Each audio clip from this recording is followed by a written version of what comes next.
ایک شخص نے حضور کی خدمت میں حاضر ہو کے عرض کیا، حضور میں اپنے والدین کی بڑی خدمت کی ہے. اس کو امام حقی نے لکھا ہے. اور جن مراحل سے میں گزرتا رہا ہوں ان مراحل سے میرے ماں باپ گزرے ہیں اور میں نے ان کی خود خدمت کی ہے. آج بیٹے بیویوں پہ کام چھوڑ دیتے ہیں کہ بیوی خدمت کرے گی. احسان دانش کہتا ہے کہ میں نے اپنی بیوی کو ہاتھ نہیں لگانے دیا. میں نے کہا میرے ماں باپ ہے، یہ خدمت اور کوئی حاصل کیوں کرے، یہ تو میں حاصل کروں گا. تو ساری خدمت میں نے خود کی. جس طرح انہوں نے نوالے توڑ توڑ کے میرے منہ میں ڈالے، میں نے بھی حضور ایسے کیا. جس طرح میرے لیے میری ماں رات جاگتی رہی، میں بھی اپنی ماں کے لیے جاگتا رہا. جن مراحل سے میرے لیے وہ گزرے تھے، اتفاقاً میرے حالات، میرے ماں باپ کے حالات ایسے پیدا ہو گئے کہ میں نے اسی طرح اپنے ماں باپ کی پرورش کی ہے اور میں اپنے ماں باپ کی جو ہے وہ میں نے خدمت کی ہے. تو کیا میں نے اپنی ماں کا، اپنے باپ کا حق ادا کر دیا ہے؟ تو حضور نے ارشاد فرمایا، تو نے ایسے ہی خدمت کی ہوگی، لیکن جب تیری خدمت تیری ماں کرتی تھی تو ساتھ ساتھ تیری زندگی کی دعائیں مانگتی تھی. اور جب باپ بوڑھا ہو گیا تھا، ماں بوڑھی ہو گئی تھی، آزاد شل ہو گئے تھے، فالج میں مبتلا تھے، تو ان کے لیے زندگی کی دعائیں تو نہیں مانگتا تھا. تو یہ کہتا تھا اللہ انہیں پردہ دے دے. تیری ماں نے تو کبھی تیرے لیے پردہ نہیں مانگا تھا. بیٹا لولا ہو، بیٹا لنگڑا ہو، ماں کبھی نہیں کہتی بیٹے کو ڈاکٹر جواب دے دیں. ماں کبھی نہیں کہتی کہ میرے بیٹے کو اللہ پردہ دے دے. ماں یہی کہتی ہے مالک مجھے لے لے، میرے بیٹے کو زندگی دے دے. میں سب کچھ بیچ دیتی ہوں، اپنا زیور بیچ دیتی ہوں، میرے بیٹے کی صحت بچ جائے، میرے بیٹے کی زندگی بچ جائے.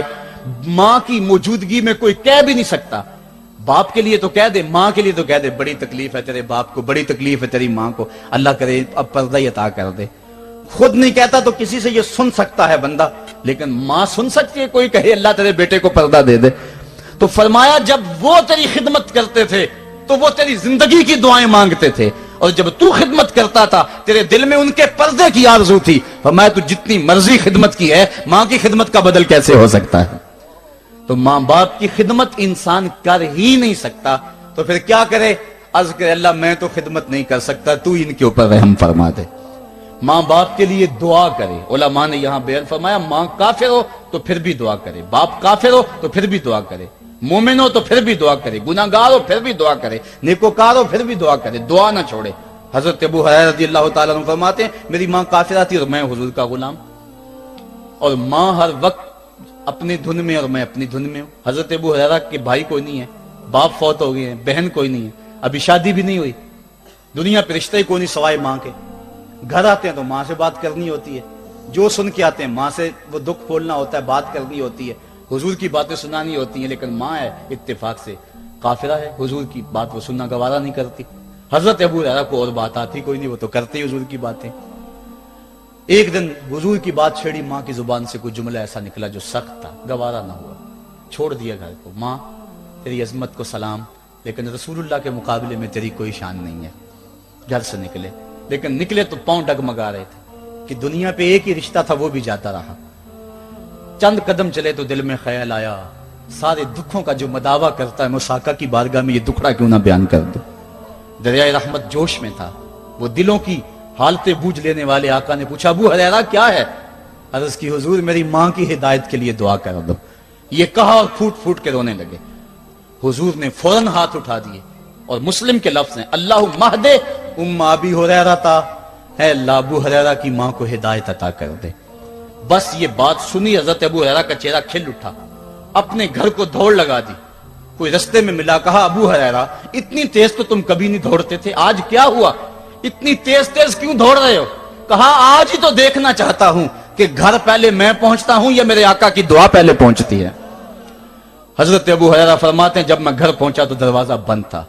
میں نے دستک دی، اندر سے آواز آئی بیٹا ٹھہرو میں آتی ہوں.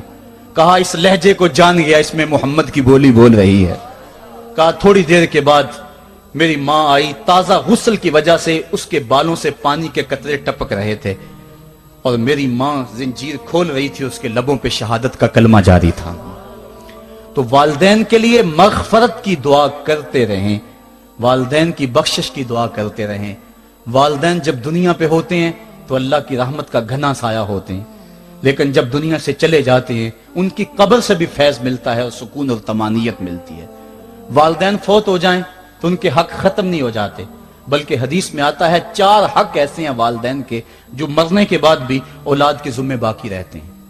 الصلاۃ، ان کے اوپر نماز جنازہ پڑھی جائے۔ دوسرا حق الاستغفار لہم، ان کے لیے بخشش کی دعا کرتے رہی جائے، مسلسل دعا کی جائے بخشش کی ان کے لیے۔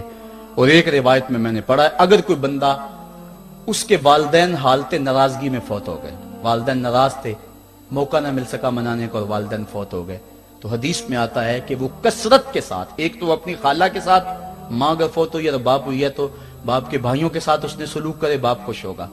دوسرا کثرت کے ساتھ اپنے والد کے لیے استغفار، والدہ کے لیے استغفار کرتا رہے۔ جب کثرت سے استغفار ہوتا رہے گا تو اس کے والدین راضی ہوں گے، اللہ اس کے گناہ کو معاف فرما دے گا۔ دوسرا حق والدین کا یہ ہے استغفار لہم، ان کے لیے بخشش کی دعا کی جائے، حدیث میں آتے ہیں۔ تیسرا حق بر الاصدقاء، ماں کی سہیلیوں، بہنوں اور رشتہ داروں کے ساتھ، اور باپ کے دوستوں، بھائیوں اور رشتہ داروں کے ساتھ اس نے سلوک کیا جائے۔ اور چوتھا حق انجاز الوعد، وعدوں کو پورا کرنا، یعنی ماں نے یا باپ نے جو وعدے کیے ہوئے تھے، مسجد سے کوئی وعدہ تھا، مدرسے سے وعدہ تھا، کسی فلاحی تنظیم سے وعدہ تھا، کسی غریب سے اعانت کا وعدہ تھا، یا ان کا معمول تھا اعانت کرنے کا، تو جو ان کے معمولات ہیں اچھائی کے، ان کو جاری رکھا جائے اور اس سلسلے کو باقی رکھا جائے۔ تو یہ 4 حق ایسے ہیں جو والدین کے مرنے کے بعد بھی اولاد کے ذمہ باقی رہتے ہیں۔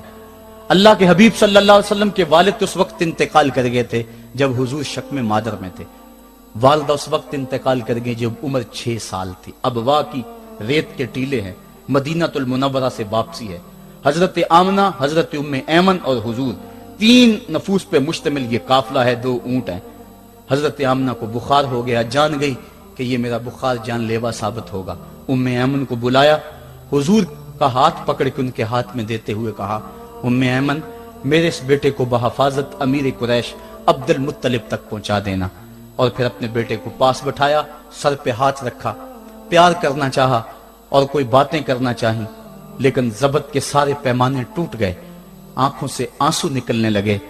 بیوہ ماں نے جب اپنے در یتیم کے سر پہ ہاتھ رکھا تو پھر عرب کی ریت کے ذرے بھی رونے لگے۔ سیدہ آمنہ نے روتے ہوئے چند جملے کہے جو ابن حشام نے محفوظ کیے، کہا بیٹا ہر نئی چیز نے پرانی ہو جانا ہے اور ہر باقی نے فنا ہو جانا ہے، میں بھی جا رہی ہوں، وہ ذکری باق، لیکن میرا ذکر نہیں مٹے گا، وہ ولد تو تہرا، اس لیے کہ تیرے جیسا پاکیزہ بیٹا چھوڑ کے جا رہی۔ جن ماؤں کے بیٹے اتنے اچھے ہوں ان ماؤں کا تذکرہ نہیں مٹا کرتا۔ یہ جملے کہے اس کے بعد حضرت آمنہ نے آنکھیں بند کر لیں۔ حضور علیہ الصلوۃ والسلام اپنی ماں کے جسد پہ پھوٹ پھوٹ کے روئے، ریت کے ٹیلے میں ماں کی تدفین کی، اوپر مٹی انڈھیل دی، آنسوں کا چھڑکاؤ کیا۔ آج ہو بھی کیا سکتا تھا، مدینہ تو رسول میں حضور کی والدہ فوت ہوتی تو آقا کریم کے لیے، ماں کے لیے کتنے صحابہ جنازے میں آتے، کتنے لوگوں کا ہجوم ہوتا، جنت سے فرشتے بھی پھول لے کر آتے، لیکن آج نہ کوئی جنازے میں شامل ہے۔ وہ کیا کسی نے کہا تجھے کن پھولوں سے ہم کفن دیں، تو جدا ہی ایسے موسموں میں ہوا جب درختوں کے ہاتھ پھولوں سے خالی تھے۔ حضور آنسوؤں کا چھڑکاؤ کیا اور ام ایمن کے ساتھ چمٹ کے بیٹھ گئے، اور حضرت ام ایمن نے جناب عبد المطلب تک پہنچایا، اور 8 سال کی عمر تھی کہ عبد المطلب رضی اللہ تعالیٰ عنہ کا بھی انتقال ہو گیا۔ ابن حشام نے لکھا ہے جب امیر قریش کا جنازہ اٹھا تو پورا مکہ امڈ آیا، اور ایک بچہ تھا جس کی عمر 8 سال ہوگی، وہ کبھی اس دیوار سے لگ کے روتا تھا، کبھی اس دیوار کے ساتھ لگ کے روتا تھا۔ پھر شاب ابی طالب کی سختیاں بھی جھیلی، عام الحزن کا غم بھی کاٹا، طائف کے بازاروں میں پتھر بھی کھائے، پتے کھا کھا کے بھی گزر اوقات ہوا، مکے کے بازاروں میں اوجریاں بھی ڈالی جاتی رہیں، کھدے ہوئے گڑوں کا سامنا بھی کیا، بچھے ہوئے کانٹوں سے بھی گزرنا پڑا۔ لیکن آج وہ وقت ہے کہ اللہ نے حکم صادر کر دیا، پتھر مارنے والے سن لیں، کانٹے بچھانے والے سن لیں، راہ میں گڑے کھودنے والے سن لیں، میرے نبی کی آواز سے اب تو آواز بھی اونچی نہ ہونے پائے۔ عمر کا سرمایہ ضائع کر دوں گا، تمہارے نامہ اعمال میں ایک نیکی بھی نہیں رہے گی۔ اگر نبی سے ملنا چاہتے ہو ڈائریکٹ نہ آ جاؤ، پہلے گھر جاؤ، پھر کوئی چیز لو، پھر بازار جاؤ، کوئی فقیر ڈھونڈو، اس کو صدقہ کرو، پھر میرے نبی کی چوکھٹ پہ آؤ، تمہیں پتا چلے کس چوکھٹ پہ آ رہے ہیں۔ ادب کے ضابطے سکھائے، خبردار